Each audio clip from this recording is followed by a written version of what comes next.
तर मित्रांनो, स्वागत आहे पुन्हा एकदा एका नवीन व्हिडिओमध्ये व नवीन अपडेटमध्ये. मित्रांनो, खूप दिवसापासून घरकुलाच्या हप्त्याची अपडेट नव्हती, घरकुलाच्या 50,000 अनुदानाची अपडेट नव्हती.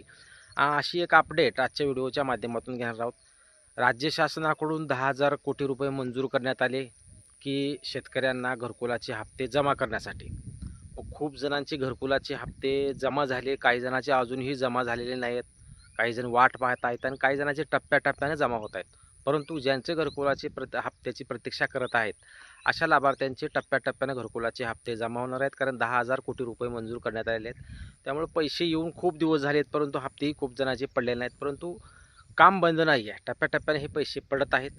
त्याच्यानंतर काही दिवसांनी सर्वसाधारण घटकासाठी राज्य शासनाकडून वाढीव 50,000 रुपयाच्या अनुदानासाठीची अपडेट आलेली होती. तेही पैसे काही जणांच्या खात्यामध्ये गेले, तर काही जणांच्या खात्यामध्ये गेलेले नाहीत. त्यामुळं राज्य शासनाकडून जी-आर काढला जातो, निधी मंजूर करण्यात येतो, वाढीव अनुदानाचा निधी काढण्यात येतो, त्याचबरोबर घरकुलाच्या हप्त्यासाठी निधीसाठी जी-आर काढला जातो. परंतु प्रत्यक्षात लाभार्थ्यांच्या खात्यात पैसे पडत नाहीत, अशा खूप जणांच्या तक्रारी आहेत. परंतु राज्य शासनाकडून निधी वितरित होताच टप्प्याटप्प्याने हे पैसे पडण्याची प्रक्रिया चालू असते, आजही चालूच आहे. परंतु आता जे अपडेट आलेले आहे शेतकरी मित्रांनो, कारण आपण जेव्हा सर्वसाधारण घटकासाठी 50,000 रुपयाचं वाढीव अनुदान आलेलं होतं, त्यावेळेस अपडेट घेतलेली होती. आणि त्यावेळेस खूप जणांनी अशा कमेंट केलेल्या होत्या की मागासवर्गीय ज्या बहुजन जे विभक्त असे काही जे लाभार्थी आहेत, अशा लाभार्थ्यांना घरकुलाचा वाढीव अनुदान मिळणार का नाही आणि त्यांचा निधी कधी येणार, खूप जणांच्या प्रतीक्षा होत्या. कारण मागासवर्गीय प्रवर्गासाठी निधी हा जसा सर्वसाधारण घटकासाठी वेगळा निधी मंजूर करण्यात येतो, त्याप्रमाणे मागासवर्गीय विभागासाठी निधी हा वेगळा मंजूर करण्यात येतो. आणि त्यासाठी राज्य शासनानं कालच्या 22 तारखेलाच जी-आर काढलेला आहे.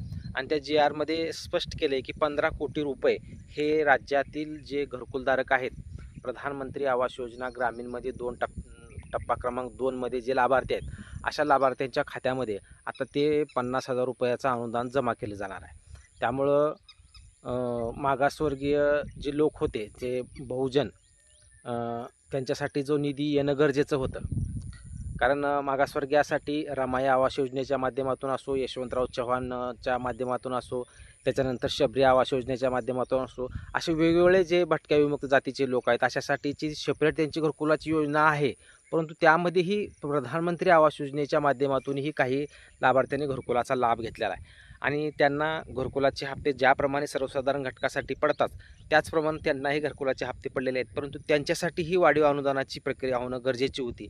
अखेर त्याही लाभार्थ्यासाठी राज्य शासनाकडून 15 कोटी रुपयाचा निधी हा 22 तारखेला मंजूर करण्यात आलेला आहे. आणि त्यासाठी राज्य शासनाने जी-आरही काढण्यात आला आहे. त्यामुळे जी-आर निघाल्यामुळे लवकरच आता निधी वर्ग करण्याची प्रक्रिया सुरू होईल. व जे मागासवर्गीय आहेत, भटक्या विमुक्त जाती असो, इतर सर्व जाती असो, SC, OBC याच्यामध्ये जे लोक सापडतात, त्यांना जे प्रधानमंत्री आवास योजनेच्या माध्यमातून घरकुलाचा लाभ घेतलेला आहे, टप्पा क्रमांक 2मध्ये, अशा लाभार्थ्यांच्या खात्यामध्ये वाढीव 50,000 रुपयाचं अनुदान त्यांना जमा केलं जाणार आहे. त्यामुळं सर्वसाधारण घटकासाठीचा निधी वेगळा मंजूर करण्यात आला. आता मागासवर्गीय असो, OBC असो, भटक्या विमुक्त जाती असो, ह्या वेगवेगळ्यासाठी प्रवर्गासाठी निधी राज्य शासनाकडून वेळोवेळी मंजूर केला जातो आहे. आणि त्याचप्रमाणे आता हा निधी त्यांच्यासाठी मंजूर झालेला आहे. लवकरच त्यांच्या खात्यामध्ये हे वाढीव अनुदान जमा केलं जाणार आहे. मग आता 50,000 वाढीव अनुदान मंजूर झालेलं आहे, म्हणून 50,000 तुमच्या खात्यामध्ये पडणार नाहीत, तर त्यातील फक्त 35,000 रुपये हे बांधकामासाठी जमा केले जाणार आहेत. कमीत कमी बांधकामाची प्रक्रिया ही 75% पूर्ण झाल्यानंतर हे 35,000 रुपयाचं अनुदान त्यांच्या खात्यामध्ये जमा केलं जाणार आहे. उर्वरित 15,000 जे अनुदान आहे, ते अनुदान हे सौर ऊर्जेसाठी, त्यांच्या जेव्हा घर कंप्लीट होईल व त्यांच्यासाठी सौर प्लॅन्ट ते खरेदी करतील, त्यांच्यासाठी 15,000 रुपयाचं अनुदान परत दिलं जाणार आहे.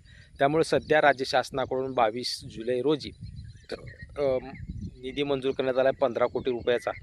लवकरच त्यांच्या खात्यामध्ये आता ही निधी हळूहळू त्यांच्या खात्यामध्ये वाढीव 35,000 रुपयाचं अनुदान जमा केलं जाणार आहे. ही जी काही अपडेट सर्व लाभार्थ्यांना द्यायची होती. सर्वसाधारण घटकाचे ज्यांचे 50,000 रुपयाचं वाढीव अनुदान पडले त्यांनी निश्चित कमेंट करा. अजून ज्यांचे घरकुलाचे हप्ते जमा झालेले नसतील त्यांनी आपल्या पंचायत समितीला जाऊन चौकशी करा, अथवा इंजिनियरशी चौकशी करा, नेमकी भानगड काय झाली आहे. आपलं स्टेटस चेक करत राहा. जेणेकरून ऑर्डर शीट लागली आहे का, FTO जनरेट झाले का. खूप जणांची FTO जनरेट होऊनही खात्यामध्ये पैसे येत नाहीत अशी काही जणांची तक्रार होती. त्यांचेही पैसे जमा झालेत का निश्चित कमेंट करा. व आता सध्या आजच्या व्हिडिओच्या माध्यमातून सर्वसाधारण घटकासाठी जे निधी वाढीव 50,000 रुपये मंजूर करण्यात आले होतात, त्याच आता मागासवर्गीय असो, भटक्या विमुक्त जाती असो, इतर सर्व जे सर्वसाधारण सोडून आहेत अशांसाठी जे घरकुलाचा लाभ घेणाऱ्यांसाठी वाढीव 50,000 रुपयाचं अनुदान त्यांच्या खात्यामध्ये जमा केलं जाणार आहे. राज्य शासनाकडून 15 कोटी रुपये मंजूर करण्यात आले आहेत आणि 22 तारखेला तो राज्य शासनाकडून GR काढण्यात आला आहे. लवकरच तो निधी येईल आणि त्यांच्या खात्यामध्ये जमा व्हायला सुरुवात होईल. याबाबत कुठलीही प्रॉब्लेम असेल तर निश्चित कमेंट करा. चॅनलवर नवीन असाल तर चॅनलला सबस्क्राईब करा. जास्तीत जास्त लोकांपर्यंत हा व्हिडिओ शेअर करा. व्हिडिओ आवडल्यास लाईक करायला विसरू नका. धन्यवाद.